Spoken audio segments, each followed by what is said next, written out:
നമസ്കാരം. ഇതൊന്ന് വായിച്ചുകൊണ്ട് തുടങ്ങാട്ടാ. നമ്മുടെ ആഭ്യന്തരമന്ത്രി അമിത്ഷാജിയുടെ പ്രസ്താവനയാണ്. എന്താ മൂപ്പര് പറയുന്നതെന്ന് അറിയോ? രാജ്യവും യുവതലമുറയുമാണ് BJPക്ക് വലുത്, പദവിയല്ല എന്ന്. എങ്ങനെയുണ്ട്?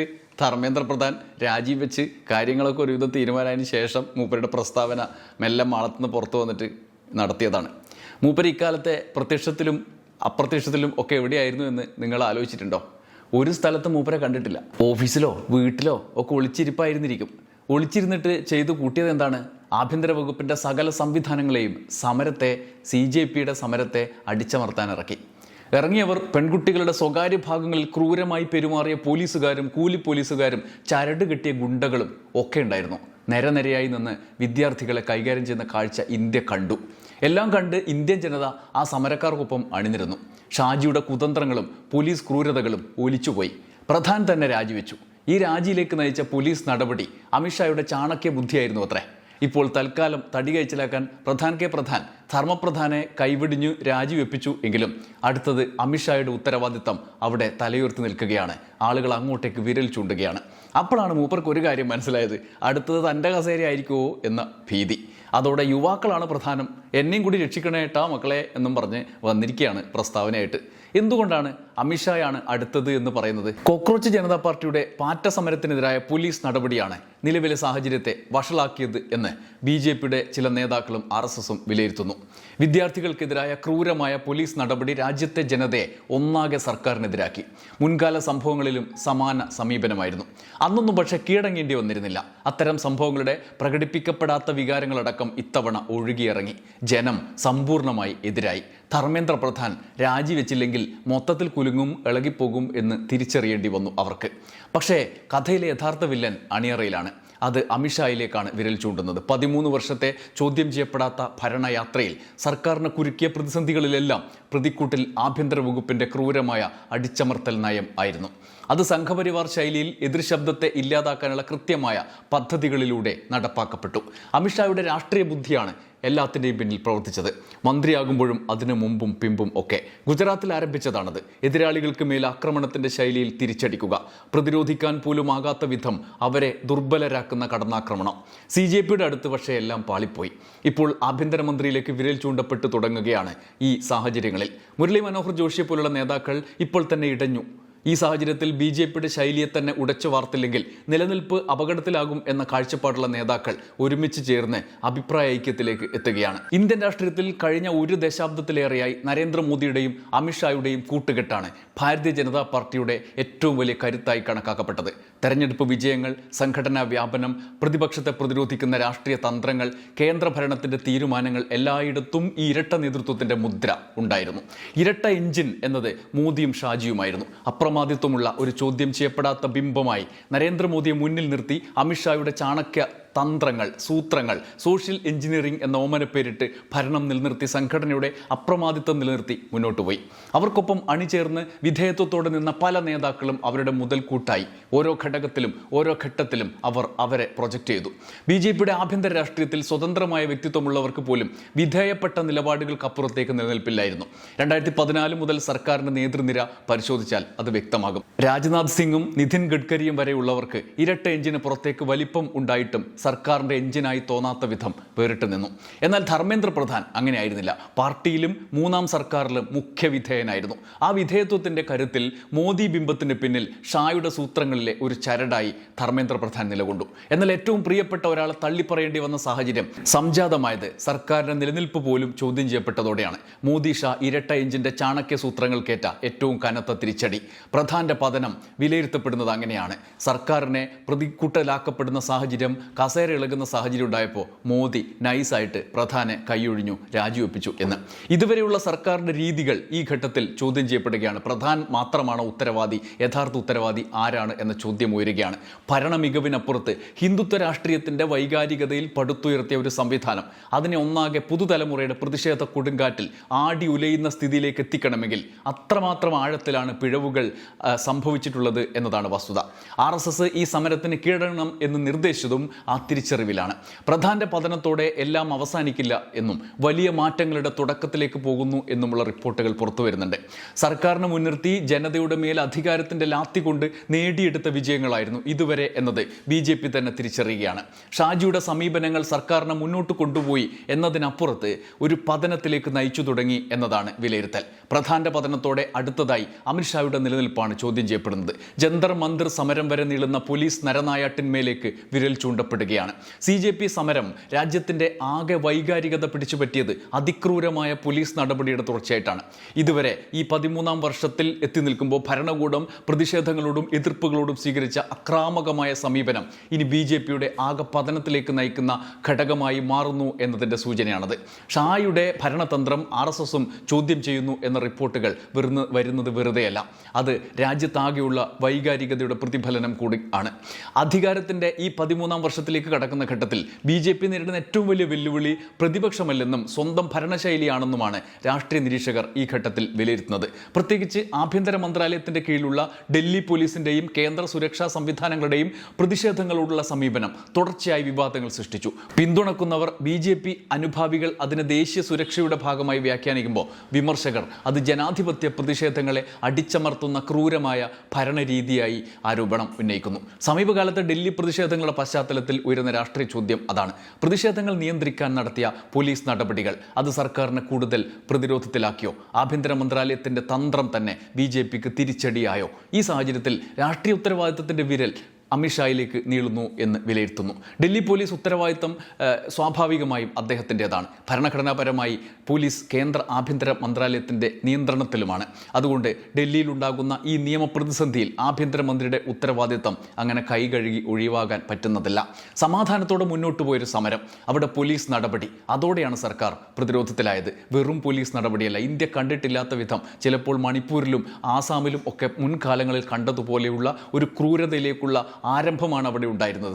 പെൺകുട്ടികളോടും സ്ത്രീകളോടും സമരക്കാരോടും ക്രൂരമായി പെരുമാറുന്ന പോലീസ്. വെറും പോലീസല്ല, കൂലിക്കെടുത്ത ചരട് കെട്ടിയ സംഘങ്ങൾ അവിടെ ഇറങ്ങിത്തിരിച്ചു പോലീസിനൊപ്പം. അവർ പക്ഷേ ആ ദിവസം തന്നെ ചോദ്യം ചെയ്യപ്പെട്ടതോടെ അത് അവിടെ അവസാനിക്കുകയായിരുന്നു. ഇല്ലെങ്കിൽ നമ്മൾ വടക്കേ ഇന്ത്യയിലൊക്കെ കണ്ടതുപോലെയുള്ള സാഹചര്യങ്ങളിലേക്ക് കാര്യങ്ങൾ പോയേനെ. വിദ്യാർത്ഥികൾക്കും യുവജനങ്ങൾക്കുമെതിരെ പോലീസ് നടത്തിയ ബലപ്രയോഗത്തിൻ്റെ ദൃശ്യങ്ങൾ സാമൂഹിക മാധ്യമങ്ങളിലും ദേശീയ മാധ്യമങ്ങളിലും പ്രചരിപ്പിക്കപ്പെട്ടു. പ്രതിഷേധക്കാരെ വലിച്ചിഴയ്ക്കുന്നതും ലാത്തിച്ചാർജ് നടത്തുന്നതുമായ ദൃശ്യങ്ങൾ. പ്രതിഷേധ സംഘടനകൾ പോലീസ് അതിക്രമം ആരോപിച്ച് മറുവശത്ത് പോലീസ് നിയമപ്രകാരം പാലിക്കാനുള്ള നടപടികളാണ് എന്നുള്ള വ്യാഖ്യാനം, ന്യായീകരണം. അമിത്ഷാ അദൃശ്യ ശക്തിയായി നിന്ന് ആഭ്യന്തര വകുപ്പിനെ ഉപയോഗിച്ച് മസിൽ പവർ കൊണ്ട് സമരത്തെ നേരിടാൻ ഉത്തരവിട്ടു. എന്നാൽ രാഷ്ട്രീയമായി സംഭവിച്ചത് മറ്റൊന്നായിരുന്നു. പ്രതിഷേധത്തെ ദുർബലമാക്കാൻ എന്ന ലക്ഷ്യത്തോടെ സ്വീകരിച്ച നടപടികൾ തിരിച്ചടിച്ചു. ടെലിവിഷൻ ദൃശ്യങ്ങളും സാമൂഹിക മാധ്യമങ്ങളിലെ വീഡിയോകളും പ്രതിഷേധക്കാരുടെ പൊതുസമൂഹത്തിന് കൂടുതൽ സഹാനുഭൂതി സൃഷ്ടിച്ചു എന്ന വിലയിരുത്തലാണ് ഇപ്പോൾ ഉള്ളത്. ഇത് ആഭ്യന്തര മന്ത്രാലയത്തിൻ്റെ വൻ പരാജയമാണ് എന്ന് വ്യക്തവുമാണ്. വിദ്യാർത്ഥി പ്രതിഷേധങ്ങൾ ആവർത്തിക്കുന്ന ഘട്ടങ്ങളിൽ അതിനെ സമീപിക്കേണ്ടത് എങ്ങനെയെന്നത് സംബന്ധിച്ച് കൃത്യമായ സമീപനം സർക്കാരിനുണ്ടായിരുന്നില്ല. പല രീതിയിൽ, ഉദാഹരണത്തിന് 2019 ജാമിയ മിലിയ ഇസ്ലാമിയയിലും തുടർന്ന് ജവഹർലാൽ നെഹ്റു സർവകലാശാലയിലും ഒക്കെ ഉണ്ടായ സംഘർഷങ്ങൾ, അല്ലെങ്കിൽ പോലീസ് ഉണ്ടാക്കിയ സംഘർഷങ്ങൾ ഇപ്പോൾ ചർച്ചയിൽ വീണ്ടും വരികയാണ്.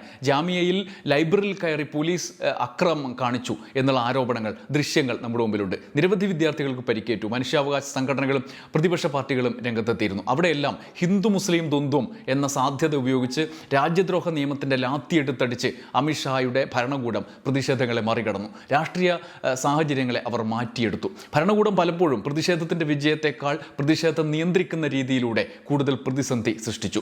ഇതുവരെ ഈ സർക്കാർ നേരിട്ട സകല പ്രശ്നങ്ങളെയും പോലീസിൻ്റെ കരുത്തിലാണ് അവർ അതിജീവിച്ചത്. പൗരത്വ ഭേദഗതി നിയമം പ്രതിഷേധത്തെ നേരിട്ടത് എങ്ങനെയാണ്? 2019 ഡിസംബറിൽ നിയമം പാസ്സായതിനെ തുടർന്ന് രാജ്യവ്യാപകമായി ഉണ്ടായ പ്രതിഷേധം നിങ്ങളുടെ ഓർമ്മയിലുണ്ടാവും. ഡൽഹിയിലെ ഷഹീൻ ബാഗ് പ്രതിഷേധം മാസങ്ങളോളം ദേശീയ രാഷ്ട്രീയത്തിൻ്റെ ശ്രദ്ധാകേന്ദ്രമായി.